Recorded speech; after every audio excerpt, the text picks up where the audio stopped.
السلام علیکم. آپ دیکھ رہے ہیں مبشر لقمان یوٹیوب چینل، اور بڑے اعزاز کی بات ہے میرے لیے کہ پاکستان کے فارمر پرائم منسٹر جو ہیں میں ان کے ساتھ بیٹھا ہوں، راجہ پرویز اشرف صاحب. لیکن آج میں نے راجہ صاحب سے 2-3 الگ سے سوال پوچھنے ہیں. بڑا چھوٹا سا یہ انٹرویو ہے اور میرے لیے بڑا امپورٹنٹ ہے کہ میں ان سے ذرا سیکھنا چاہتا ہوں، پوچھنا چاہتا ہوں. راجہ صاحب پہلے تو آپ کا شکریہ کہ آپ نے بہت ٹائم دیا ہمیں. مجھے ایک بات بتائیں کہ اگر میرے بیٹے نے یا میری بیٹی نے سیاست میں آنا ہے اب، تو نہ تو آپ لوگوں کی عزت رہے گی، نہ کچھ اور رہ گیا، تو وہ کیوں آئیں سیاست میں؟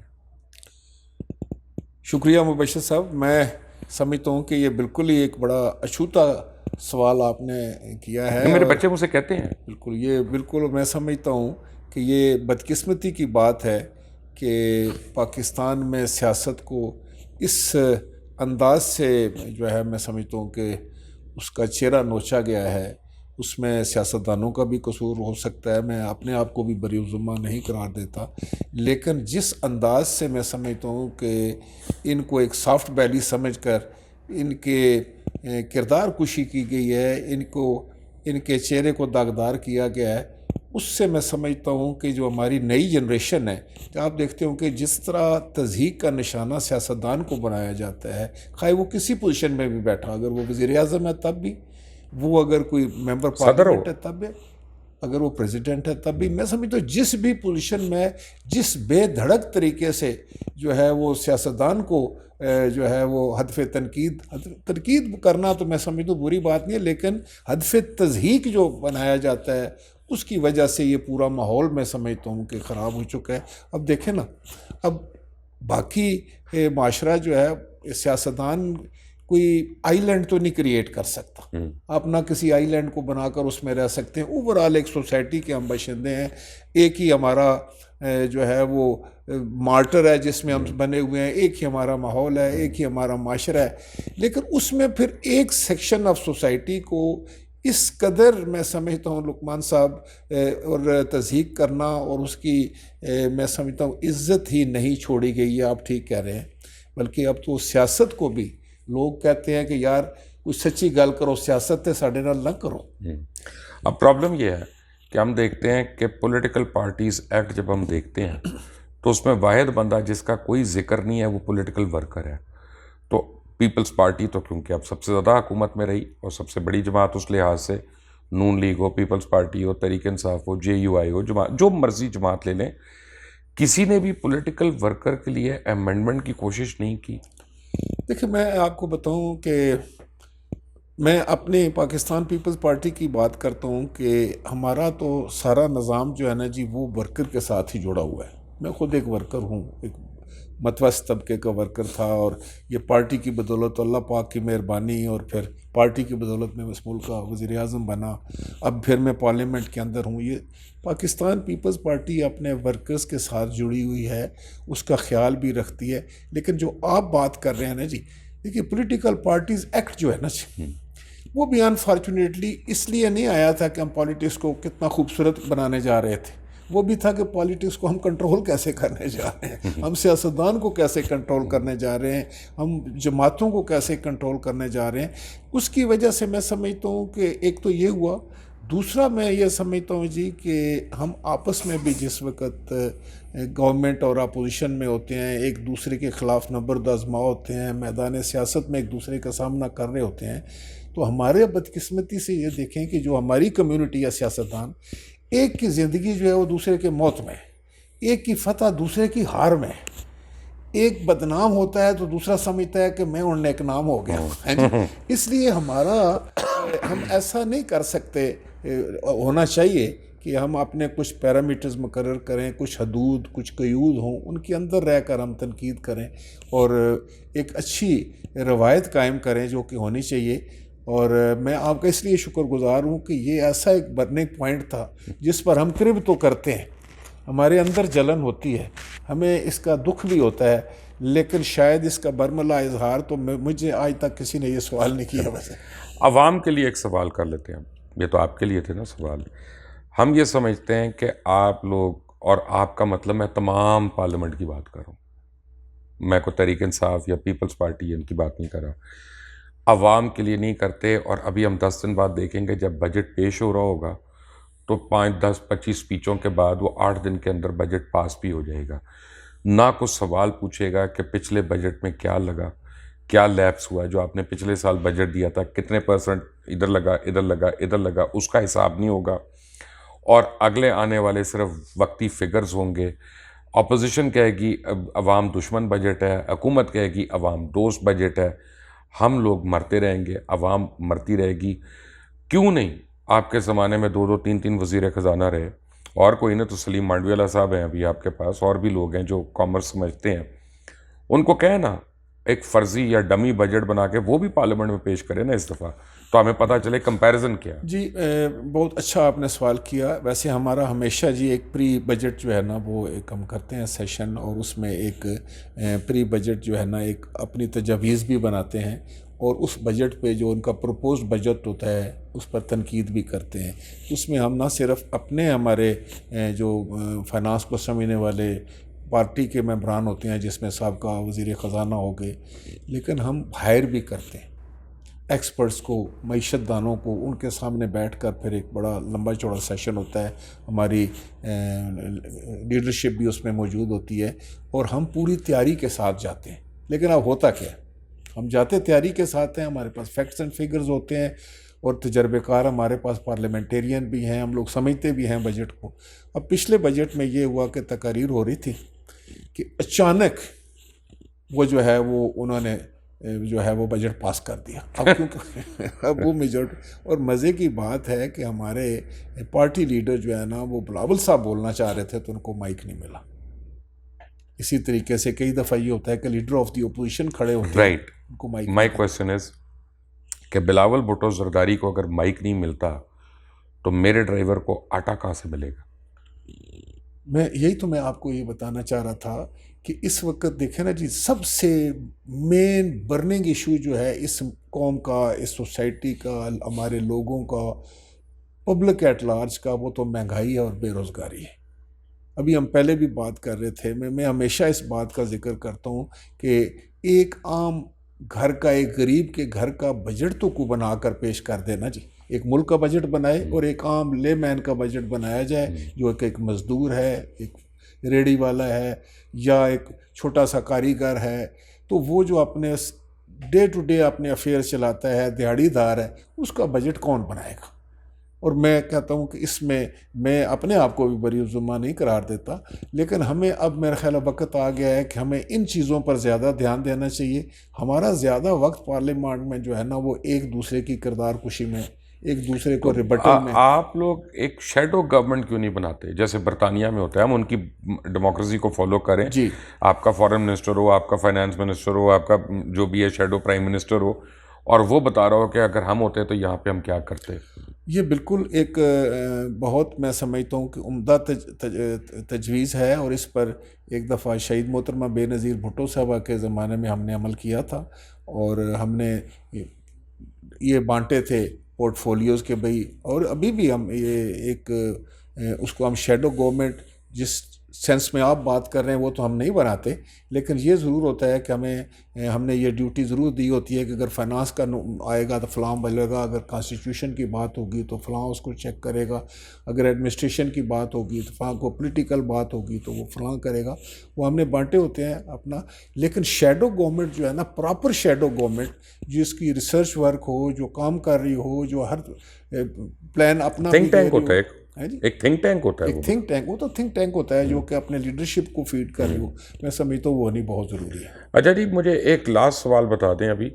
حالانکہ میرے بڑے اچھے دوست ہیں شیخ رشید صاحب, اور میں شیخ صاحب میں غیبت نہیں کر رہا, کیمرے پہ سوال کر رہا ہوں.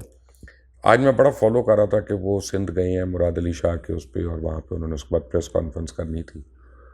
تو پہلا بیان ان کا جو میں نے سنا وہ یہ ہے کہ پچھلے 2 دن میں کراچی اسٹاک ایکسچینج نے جتنا بزنس کیا اتنا آج تک نہیں کیا. اور میں یہ سوچ رہا تھا کہ انٹیریئر منسٹر کا کراچی اسٹاک ایکسچینج سے کیا تعلق ہے, اور کس کام کے لیے ان کو بھیجا گیا تھا ٹیکس پیئر کے پیسے پہ. تو آپ سیاستدانوں کو کب یہ سمجھ آئے گی کہ آپ دوسروں کے علاوہ اپنا کام خود کر لیں؟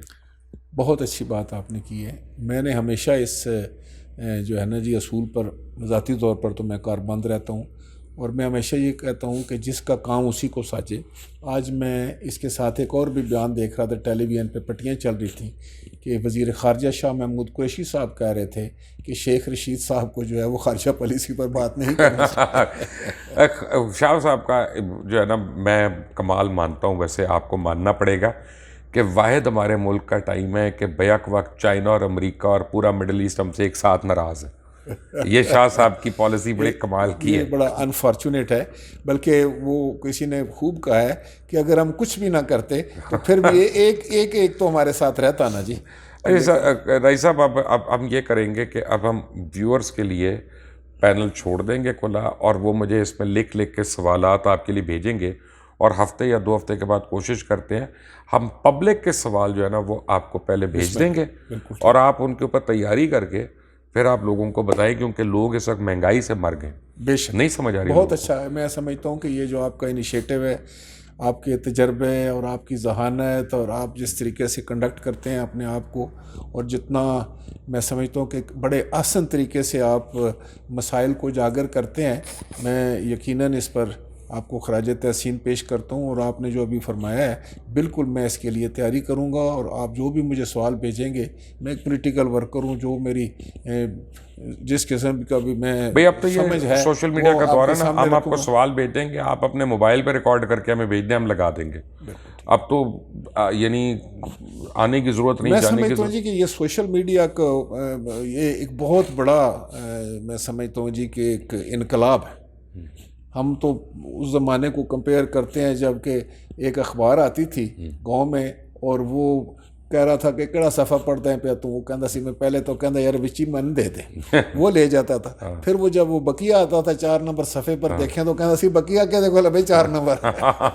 لیکن اب دیکھیں نا، اخبار سے زیادہ اوتھینٹک ہے اور تیز ہے، اور اب پتہ چل جاتا ہے ہمیں آٹے دال کا وہیں پہ. میں اگر آپ کو آج کہہ دوں کہ مرغی جو ہے 300 روپے کلو مل رہی ہے تو نیچے 18,000 گالیاں آئیں گی، اور وہ کہیں گے نہیں مل رہی، ہمیں لا دو، کہاں سے مل رہی ہے 300 روپے کی. صحیح. نہیں یہ بہت بڑا انقلاب ہے جی. اور میں سمجھتا ہوں کہ اس سے سیاستدان کی بھی تربیت ہوگی، اس سے ووٹر کی بھی تربیت ہوگی، اس کی سسٹم بھی ہوگی. اور آپ لوگوں پر ابھی بڑی ذمہ داری ہے، بھاری ذمہ داری ہے، جو آپ لوگ یہ خاص پر ملکی معاملات کو اور ملکی سیاست کو آپ ڈسکس کرتے ہیں. آپ نے ایک ڈائریکشن بھی سیٹ کرنی ہے ہم سب کے لیے، پورے ملک کے لیے، کہ جس میں اللہ تعالیٰ کرے کہ آئندہ آنے والے وقتوں میں پاکستان ترقی کرے، ہماری آئندہ آنے والی نسلیں جو ہیں وہ ہم سے بہتر زندگی گزاریں. آمین ثم آمین. بٹ میں نے ایک لقمہ آپ کو دینا جاتے جاتے کہ پیپلز پارٹی 4 دفعہ حکومت میں آ چکی ہے. ہمارے پاس ایز میڈیا کوئی آرکائیو نہیں ہے کہ پہلے دور حکومت میں کیا ہوا، دوسرے میں کیا ہوا، تیسرے میں کیا ہوا، چوتھے میں کیا ہوا. تو اب اگر آپ اگلے الیکشن میں مجھ سے ووٹ مانگیں گے تو میں کس وجہ سے آپ کو ووٹ دوں گا کہ مجھے وہ پروگریس نظر آنی چاہیے. مبشر صاحب ایک بہت لمبی لسٹ ہے، میں پیپلز پارٹی کے حوالے سے میں اس پہ ڈسکس بھی کر سکتا ہوں، اور میں ایک پولیٹیکل ورکر ہوں، ساری زندگی میں پیپلز پارٹی کے ساتھ رہا ہوں. میں تو اگر شروع کروں تو اس بات پہ کرتا ہوں کہ اس ملک میں جو سب سے پہلا انقلاب لے کر شہید ذوالفقار علی بھٹو آئے وہ یہ تھا کہ ہر آدمی کو ووٹ کا حق دیا. اس سے پہلے نہیں تھا. پاکستان کی آبادی تھی 10 کروڑ، بالکل. مجھے یاد ہے اس میں ایسٹ پاکستان بھی تھا اور ویسٹ پاکستان، اور ووٹ دینے کا حق کتنا تھا؟ 80,000 لوگوں کو. 9 کروڑ 90 لاکھ 80,000 لوگ، 20,000 لوگ جو تھے وہ یہ تو جماعت اسلامی ہو گئی نا کہ ممبر سارے ہو سکتے ہیں، ووٹ صرف اراکین نے دیتے تھے. اور یہ وہ سسٹم تھا. بھٹو صاحب نے ہر آدمی کو ووٹ کا حق دیا، اور پہلی دفعہ میں سمجھتا ہوں کہ سیاست جو تھی وہ ڈرائنگ روم سے نکل کے، وہ محلوں سے نکل کے، بڑے بڑے نوابوں، جاگیرداروں، سرمایہ داروں سے نکل کر ایک عام آدمی تک آئی، اور اس کو پتہ چلا کہ یار میری بھی کوئی اہمیت ہے، میں بھی ووٹ رکھتا ہوں. اور میں سمجھتا ہوں پھر وہ سلسلہ چلا.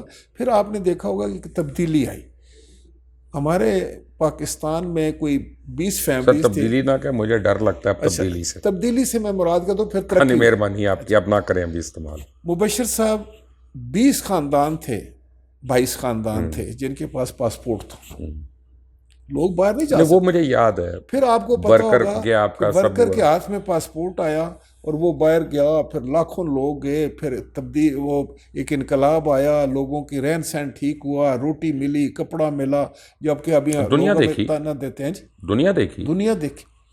پھر آپ اس کو دیکھیں کہ اس وقت کے نظام کیا تھا.